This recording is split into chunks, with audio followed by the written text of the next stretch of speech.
The वूम film की शुरुआत में हम वुलान नाम की लड़की से मिलते हैं जो कि एक सुपरमार्केट में कैशियर का काम करती है। वुलान को अपने रिसेंट हेल्थ चेकअप से पता लगता है कि वो प्रेग्नेंट हो गई है और इससे वो बहुत खुश भी थी। वो अपनी प्रेगनेंसी की बात अपने बॉयफ्रेंड को बताती है ताकि दोनों साथ मिलकर अपने होने वाले बच्चे को पाल सकें। लेकिन वुलान का बॉयफ्रेंड प्रेगनेंसी वाली बात जानकर बिल्कुल भी खुश नहीं होता। इंस्टेड वो वुलान को एबॉर्शन करवाने को कहता है क्योंकि वो इस वक्त एक बच्चे की रिस्पॉन्सिबिलिटी नहीं ले सकता था। ये सुनकर वुलान काफी भड़कती है, लेकिन वुलान का बॉयफ्रेंड उसे डॉक्टर्स के अपॉइंटमेंट के पैसे देकर वहां से निकल लेता है। इस पॉइंट पर वुलान एकदम टूट चुकी थी। दरअसल जब वुलान छोटी थी तो उसके माता पिता हमेशा झगड़ते रहते थे, जिससे वो अब तक ट्रॉमाटाइज है। यही वजह है कि वुलान अपने बच्चे को न सिर्फ पालना चाहती थी बल्कि एक अच्छी जिंदगी भी देना चाहती थी। अब जिस सुपरमार्केट में वुलान काम करती थी वहाँ उसकी एक कैशियर फ्रेंड भी थी जिसका नाम नीटा था। वुलान नीटा के साथ कुछ बातें शेयर करती है और वुलान वहां से घर चली जाती है। यहाँ अपने होने वाले बेबी की रिस्पॉन्सिबिलिटीज वुलान के लिए बहुत डिफिकल्ट होने वाली थी क्योंकि वो खुद को ही बेयरली सरवाइव कर पा रही थी। यही सब सोचते हुए वुलान एक online maternity support group join करती है और इसके ठीक बाद हम घर के मकान मालिक को देखते हैं जो कि वुलान से रेंट कलेक्ट करने आया था। हम जान पाते हैं कि वुलान 2 महीने से रेंट नहीं दी है और अगर वो अगले 2-3 दिनों में रेंट पे नहीं करती है तो उसे यहाँ से निकाल दिया जाएगा। मतलब वुलान एक बहुत ही दिक्कत वाले सिचुएशन में फंस चुकी थी। खैर अगले दिन सुपरमार्केट में वुलान रेंट वाली प्रॉब्लम भी नीटा को बताती है और नीटा सजेस्ट करती है कि वुलान एबॉर्शन करवा ले। नाउ ऑफ कोर्स वुलान इसके लिए एग्री नहीं करती और वो डिसाइड करती है कि इस महीने की सैलरी वो अपने बॉस से अभी ही मांग लेगी। वुलान बॉस से एडवांस सैलरी मांगने जाती है लेकिन बॉस सीधा मना कर देता है और कहता है कि ये सब कंपनी पॉलिसीज के खिलाफ होगा। लेकिन बॉस कहता है कि अगर तुम मेरी मदद करो तो मैं तुम्हें पैसे दे सकता हूँ। अब आप भी समझ ही गए होंगे कि ये ठरकी बॉस किस तरह की मदद की बात कर रहा होगा और ऐसे में वुलान उसे थप्पड़ मारकर जॉब ही छोड़ देती है। इस सब के दौरान हम व्यूअर्स नोटिस करते हैं कि कोई तो अपने कार से वुलान पर नजर रखे हुए था। खैर अब वुलान पूरी तरह टूट चुकी थी और वो एक जगह बैठकर रो रही होती है। तभी उसे मैटरनिटी सपोर्ट ग्रुप से किसी एजेंट का कॉल आता है जो कि वुलान को काम डाउन करता है। वुलान उससे बाद में फिर से बात करती है जहां वो एजेंट कहता है कि वुलान के पास अभी 3 चॉइसेस हैं। पहला कि उसको सपोर्ट ग्रुप से तब तक ऑनलाइन काउंसलिंग मिलती रहेगी जब तक उसका बच्चा पैदा नहीं हो जाता, और दूसरा ऑप्शन है वुलान का एबॉर्शन करवाना, और तीसरा ऑप्शन है वुलान अपने होने वाले बच्चे को एडॉप्शन के लिए डाल सकती है। वुलान यहाँ तीसरा ऑप्शन चूज करती है ताकि उसके होने वाले बच्चे का भविष्य सुरक्षित रहे। वुलान को फौरन एक ओल्ड कपल का कॉन्टैक्ट भी मिलता है जो कि उसके होने वाले बच्चे को अडॉप्ट करने के लिए तैयार थे। नीटा वुलान को ये सब ना करने की सलाह देती है लेकिन वुलान फिर भी इस ओल्ड कपल से मिलने जाती है। इस कपल में हस्बैंड का नाम ऑगस्ट और वाइफ का नाम ईवा था। ऑगस्ट और ईवा काफी स्वीट थे और वो वुलान को ऑफर करते हैं कि वो भी उनके साथ ही डिलीवरी तक रह सकती है। इनफैक्ट चाइल्ड बर्थ के बाद भी वुलान जब चाहे अपने बच्चे को विजिट कर सकती है। इस ओल्ड कपल को ऑलरेडी एक बेटा था जो कि एडल्ट था, लेकिन अभी इन्हें फिर से एक बेबी चाहिए था और इसीलिए वो वुलान के होने वाले बच्चे को अडॉप्ट करना चाहते थे।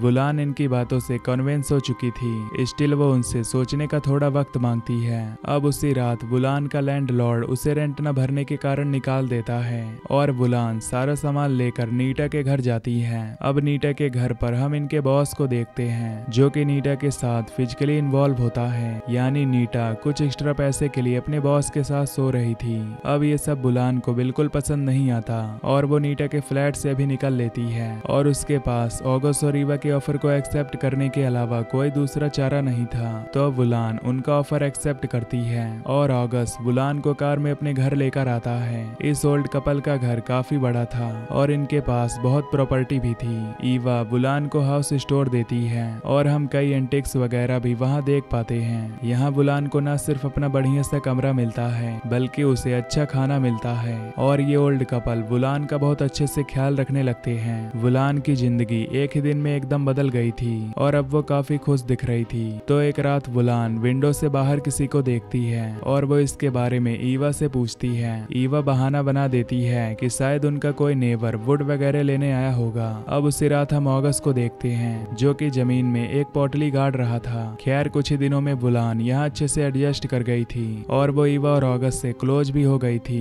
एक दिन वुलान वुलान ईवा को अपने लाइफ के बारे में बताती है कि कैसे उसकी जिंदगी हमेशा कठिनाइयों से भरी रही है और इसीलिए वो अपने बच्चे को एक अच्छी जिंदगी देना चाहती है। अब क्योंकि ईवा और ऑगस्ट ना सिर्फ वेल टू डू थे बल्कि वो दोनों एक दूसरे को बहुत प्यार भी करते थे, तो जाहिर सी बात है कि वो वुलान के बच्चे को भी बहुत प्यार देंगे। अगले दिन एक डॉक्टर को वुलान के चेकअप के लिए बुलाया जाता है, जो बताती है कि बेबी और मदर दोनों बहुत ही हेल्दी हैं। वो सजेस्ट करती है कि वुलान को थोड़ा बहुत वॉक करना चाहिए और स्टोरी बुक्स पढ़ना चाहिए। उस रात वुलान एक स्टोरी बुक पढ़ती है, जिसके बाद उसे बहुत बुरा नाइटमेयर आता है। इस नाइटमेयर में वुलान गार्डन में गिरी हुई थी और एक औरत उसके वूम पर अटैक करने की कोशिश में थी। इस भयानक सपने से वुलान की नींद खुल जाती है और वो देखती है कि स्टोरी बुक के अंदर एक मैप जैसा कुछ तो रखा हुआ था। वुलान उस मैप को फॉलो करके गार्डन में जाती है, मगर उसे वहाँ कुछ नहीं मिलता। अब अगले दिन ऑगस्ट और ईवा केसी एगेंग नाम के बंदे को बुलाते हैं, जो कि किसी समन जैसा लग रहा था, और एगेंग वुलान पर अजीब तरह का रिचुअल परफॉर्म करता है।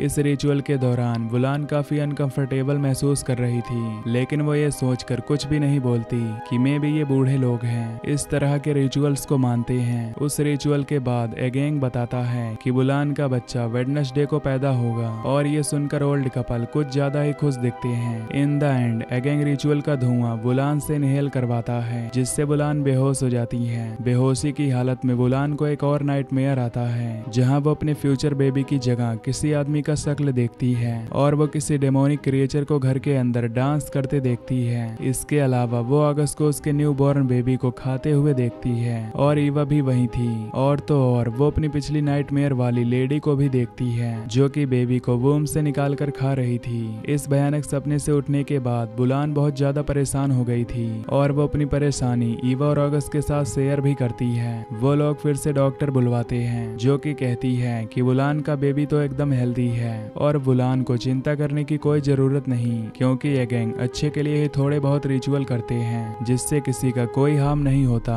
अब ये सब सुनकर भी वुलान को चिंता तो हो ही रही थी, इसीलिए वो अपनी फ्रेंड नीटा को कॉल करती है और उससे कहती है कि तुम यहाँ आकर मुझे यहाँ से ले जाओ, क्योंकि मुझे यहाँ थोड़ा अजीब फील होने लगा है। अब जब वुलान ये बातें फोन पर कर रही थी तो ईवा छुप कर सब कुछ सुन रही थी। ऐसे में जब वुलान बाहर आती है तो ईवा उससे उसके दोस्तों के बारे में पूछने लगती है। वुलान कहती है कि मेरी एक दोस्त मुझे विजिट करने कल आने वाली है। अब उसी रात हमें नीटा और उसके मैनेजर का सीन दिखाया जाता है, जिनके घर पर एक फूड डिलीवरी आता है। नीटा तो ये खाना ऑर्डर नहीं की थी, लेकिन फूड डिलीवरी वाला बंदा कहने लगता है कि ये ऑर्डर ऑलरेडी पेड है और आपके ही नाम पर है। ऐसे में मैनेजर खाना खा लेता है, सोचते हुए कि चलो अपना ही फायदा है, और वो नीटा के साथ इसे खाने लग जाता है। अब खाना खाते ही इन्हें उल्टी वगैरह होती है, जिसका मतलब कि इनके फूड में किसी तरह का जहर था। वहीं वो डिलीवरी बॉय जब अपना हेलमेट हटाता है तो वो और कोई नहीं बल्कि ईवा का हस्बैंड ऑगस्ट था। उसी ने इन्हें पॉइजन दे दिया था और अब वो इनके फ्लैट पर आकर इन्हें मार भी डालता है, और वुलान पर नजर रखने वाला भी ऑगस्ट था। इसका मतलब कि ये बूढ़े कपल कुछ तो गलत बहुत पहले से प्लान कर रहे हैं। अब अगले दिन वुलान नीटा का इंतजार कर रही होती है, लेकिन उसे कहाँ पता था कि नीटा अब मर गई है। तभी इनके घर पर बरगस आता है, जो कि ऑगस्ट और ईवा का इकलौता बेटा था। बरगस को यहाँ देख ईवा और ऑगस्ट बिल्कुल खुश नहीं थे।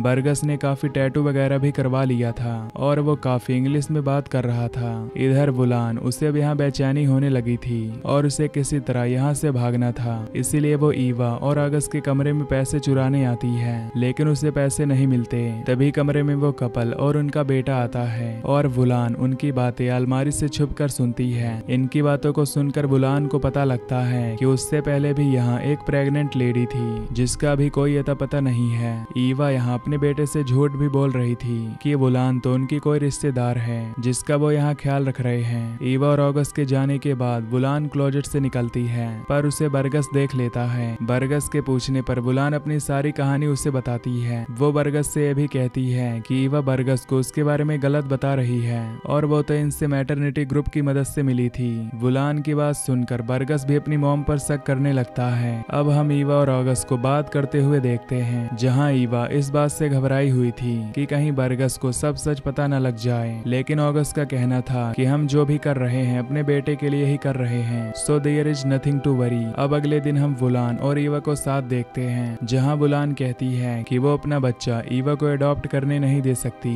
ये सुनकर ईवा बहुत ही स्वीटली वुलान वुलान की बातों से एग्री करने लगती है एंड बातों ही बातों में वो वुलान को हिप्नोटाइज करके उसे सारी बात भुलवा देती है। इसी दौरान बरगस अपने मॉम डैड के बारे में पता लगाने लग गया था और उसे मालूम पड़ता है कि पास्ट में भी कई बार इनके घर प्रेग्नेंट फीमेल्स आई थी जिनका अब कोई अता पता नहीं है। फॉर एग्जाम्पल बरगस के 10वीं और 20वीं बर्थडे पर घर की हेल्पर और डैड की एक रिलेटिव प्रेग्नेंट थी जिनका अब कोई अता पता नहीं है। और अब कोइंसिडेंटली या फिर प्लानिंग के तहत अगले दिन बरगस का फिर से 30वां बर्थडे था और यहाँ घर पर वुलान है जो कि प्रेग्नेंट है। बरगस का शक अब और भी बढ़ गया था और वो वुलान के साथ रात के अंधेरे में ऑगस्ट के वर्कशॉप में कुछ ढूंढने जाता है। वहाँ पर इन दोनों को कुछ अजीब किताबें मिलती हैं जो कि किसी रिचुअल वगैरह की लग रही थी और इनमें फोटोज भी थी। तभी ऑगस्ट वहाँ जाता है और इन दोनों को रंगे हाथों पकड़ लेता है। वो इन्हें घर लाता है और पूछताछ करने पर वुलान झूठ बोल देती है कि वो बरगस के साथ फिजिकली इन्वॉल्व होने बाहर गई थी।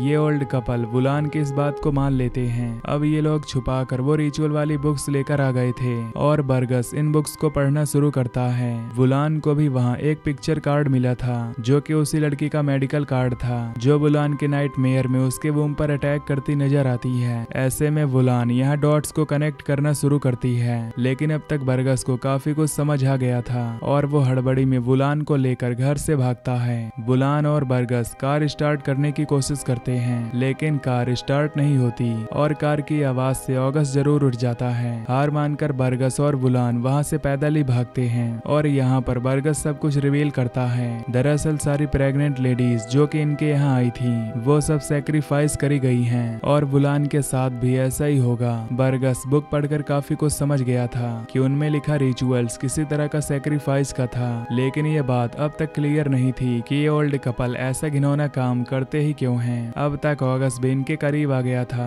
और वो इन्हें पकड़ लेता है। अब यहाँ से कहानी थोड़ी देर के लिए फ्लैशबैक में जाती है जहाँ हम ऑगस्ट और उस समन एगेंग को देख पाते हैं। हम देखते हैं कि ऑगस्ट अपने बेटे के लिए काफी परेशान था और एगेंग उसके बेटे का ख्याल रखने का वादा करता है। अब प्रेजेंट में ऑगस्ट ने अपने बेटे बरगस को बांध दिया था और यहाँ पर असली कहानी रिवील होती है। ऑगस्ट बताता है कि बरगस का जन्म उनके कैलेंडर के हिसाब से सैक्रेड वेंसडे को हुआ था और जिन लोगों का जन्म इस दिन होता है उन पर 10 साल के बाद कोई न कोई जान जाने का खतरा आता है। जब बरगस 10 साल का था तो उसे एक बीमारी हुई थी जिससे बचना नामुमकिन सा था। ऐसे में वो समन एगेंग बरगस की उम्र बढ़ाने का एक रिचुअल प्लान किया। इस रिचुअल के तहत इन्हें एक ऐसा नवजात शिशु चाहिए जिसका जन्म वेंसडे को ही हुआ होगा। उस बच्चे को सैक्रिफाइस करने से बरगस अगले 10 साल तक अच्छे से जी सकेगा। तो उसी समय से ईवा और ऑगस्ट हर 10 साल पर ये रिचुअल करते हैं जहाँ वो किसी प्रेग्नेंट लेडी की डिलीवरी करवा माँ और बच्चे दोनों को मार देते हैं ताकि इस सब कांड का कोई सबूत ना रहे, ताकि बरगस की उम्र बढ़ जाए। इस समय वो डॉक्टर भी मिली हुई थी।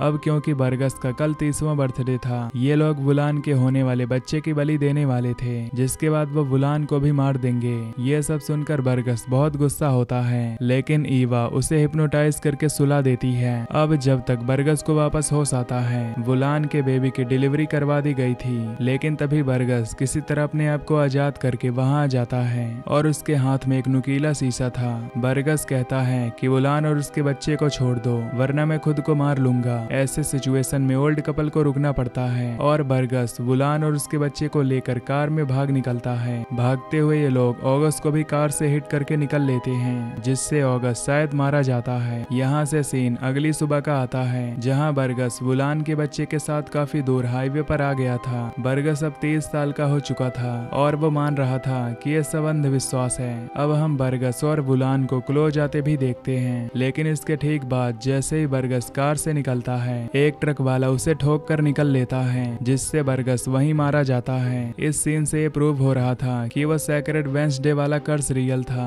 अब फिल्म के मिड ग्रेड सीन में हम वुलान और उसके बच्चे को देखते हैं जो कि अब बड़ा हो चुका है ना। अगर आपको याद हो तो वुलान के बच्चे का जन्म भी उसे सैक्रेड वेंसडे को हुआ था यानी उस पर भी ये कर्स होगा और इसीलिए वुलान भी वही रिचुअल करने लगी थी जो कि ऑगस्ट और ईवा करते थे। यानी वो भी हर 10 साल पर प्रेग्नेंट लेडीज को पकड़कर उसके बच्चे को और लेडी को मारेगी। और हाँ, क्योंकि वुलान ऐसा कर रही थी इससे हम अंदाजा लगा सकते हैं कि उसका बेटा अब 10 साल का हो गया है। यहीं पर द वूम मूवी खत्म हो जाती है। तो दोस्तों अगर आपको ये एक्सप्लेनेशन पसंद आई हो तो वीडियो को लाइक और चैनल को सब्सक्राइब कर दीजिए। बाकी मैं मिलूंगा आपसे नेक्स्ट वीडियो में। Till then take care, love you, bye bye.